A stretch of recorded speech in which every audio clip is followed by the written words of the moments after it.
ரூபாய் 2 கோடி ரூபாய் நீங்க ஹவுசிங் வாங்கினாங்கன்னா எல்லா விதிமுறையிலும் மீறி கொடுப்பாங்க.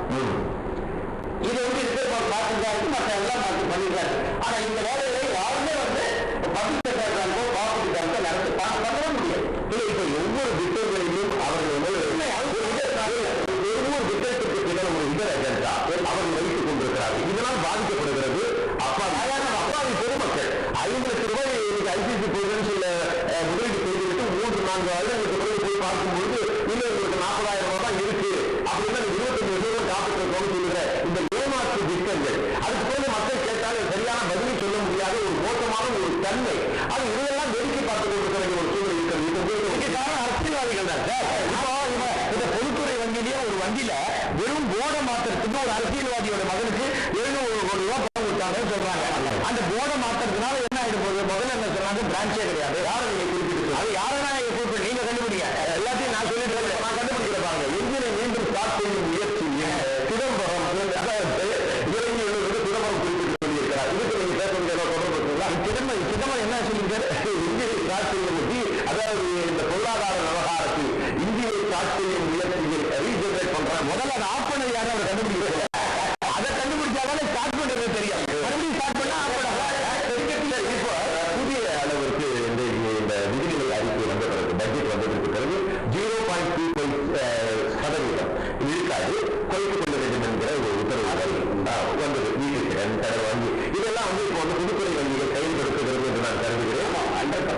செயல்படுத்துகிறது. இப்ப தனியார் வங்கிகள் இதை செயல்படுத்துவது இல்லை என்கிற ஒரு குற்றச்சாட்டு இருக்கிறது.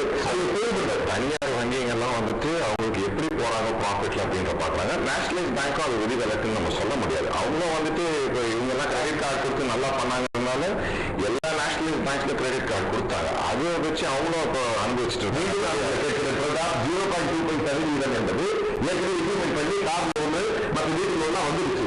அந்த சதவீதத்தை இப்போ வந்து டிடெக்ட் பண்ணணும். இவங்க பொதுத்துறை வங்கியை டிடெக்ட் பண்ண ஆரம்பிச்சுட்டாங்க, பண்ணிட்டு இருக்காங்க. ஆனா இப்ப தனியார் வங்கி செய்யல, அதை பண்ணல, இதை செய்யல, அதை பத்தி பண்ணல. இதை எப்படி செய்ய வைக்கும்? அவங்க என்ன பண்ணுவாங்க சார், அவங்க அந்த கிளைண்ட் கேட்கறாங்கன்னு பார்ப்பாங்க. இப்போ கார்பரேஷன் பேங்க் இருக்கு, மற்ற பேங்கோட அவங்க லோனுடைய இதுவே குறைச்சல், இன்ட்ரெஸ்ட் குறைச்சல். கார்பரேஷன் பேங்க் ஆரம்பத்திலே குறைச்சல்.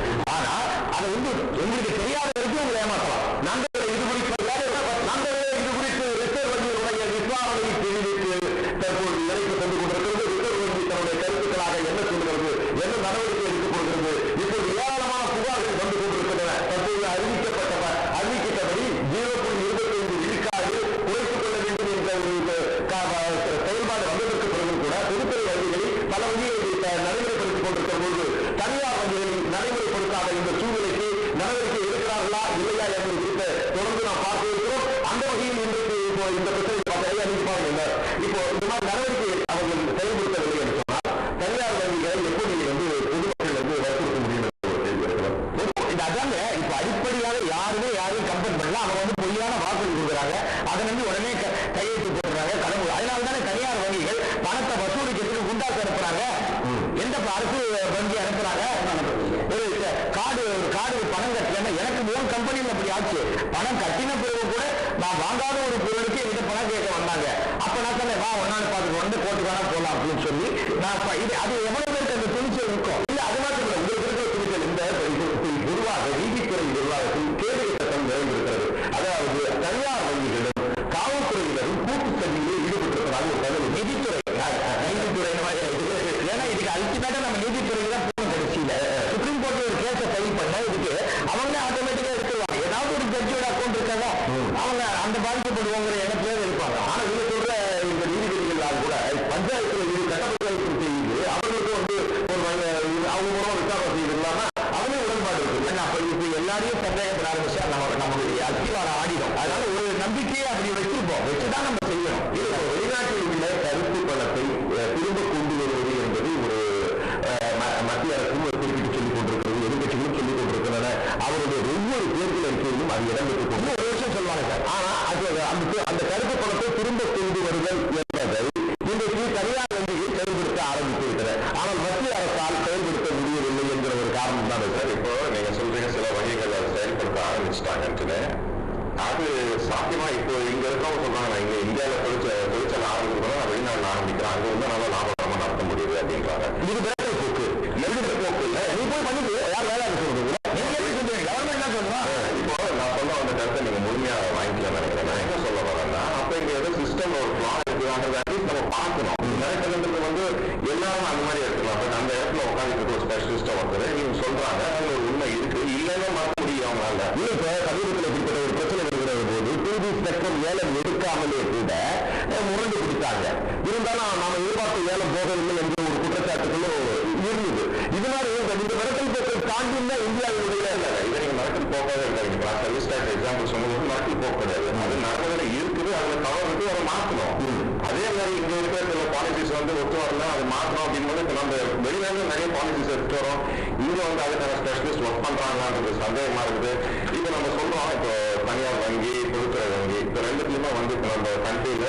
இவ்வளவு சம்பளத்துல டிடெக்ட் பண்ணலாம்னு இருக்கு ஹவுசிங் லோன் போய் கேட்கறாங்க என்ன கேட்கறாங்க இந்த நிறுவனத்துல ஒரு லெட்டர் வாங்கிப்பாங்க உங்க சேலரி எங்க டெபாசிட் பண்ண சொல்லி டெபாசிட் பண்ண உடனே இவ்வளவுதான் பிடிக்கிறேன்னா முழு சம்பளத்தை கூட பிடிச்சிடுறாங்க இது தனியார் வங்கி மட்டும் தான் பண்றாங்க பொதுத்துறை நிறுவனம் பண்றாங்க எல்லாம் தெரிஞ்சுதான் பண்ணிட்டு இருக்காங்க ஆனா ஜனங்களுக்கு தேவை ஒரு இடத்துல போய் போட்டு பணத்துல ஏமாறுறாங்க அதுக்கு மாறினாங்க இன்னொரு இடத்துல வேற இடத்துல போட்டுருக்காங்க இன்னும் கோயில போட்டுட்டு இருக்காங்க இவரு சொல்லி அவங்க திரும்ப போறாங்க நீங்க நினைக்கிறீங்க இல்ல இல்ல இதை இப்ப சொல்ற மாதிரி சார் ஆரம்பிச்சு இந்த தனியார் வங்கிக்கு எங்கேருந்து பணம் வருது அந்த வேர்ல்டு லெவல்ல இருக்கக்கூடிய பிளாக்மெயில் அதுவும் அரசியல்வாதிகள் பணம் தான் வருதுங்க அப்படி இருக்கும்போது அதே அரசியல்வாதிகள் அதுக்கு எதை எடுத்து போராடுவது இப்ப சமீபத்திலேயே அரசாங்கத்தினுடைய நடவடிக்கைகளை பார்த்தீர்கள் என்று சொன்னால் 500 கோடி ரூபாய் முதலீடு செய்து வங்கிகளை ஆரம்பிக்கலாம் என்று ஒரு கொள்கையை கலப்பிருக்கிறார் நீங்க பொதுத்துறை வங்கிகள் சார்பாக ஊழியர்கள் சார்பாக இது வன்மையாக கண்டிக்கிறீர்கள் ஆனாலும் கூட தனியார் வங்கிகளால் ஏற்படக்கூடிய குளறுபடிகள் மோசடிகள் என்ற இந்த பிரச்சனையை நாம் பார்க்கிற அதே நேரத்தில் பார்த்தீங்கன்னா புத்தீசை போல இனி வர காத்திருக்கக்கூடியவர்கள்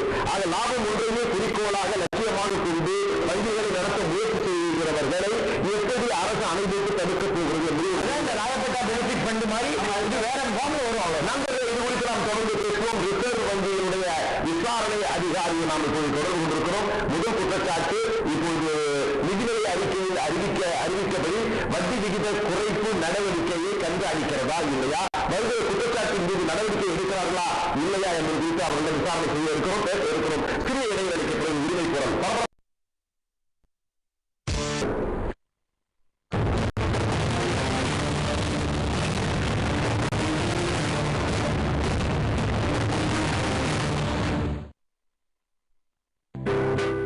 ஐக்கிய முற்போக்கு கூட்டணி அரசுக்கு ஆபத்தா பலத்தை இழந்து தவிக்கும் மத்திய அரசு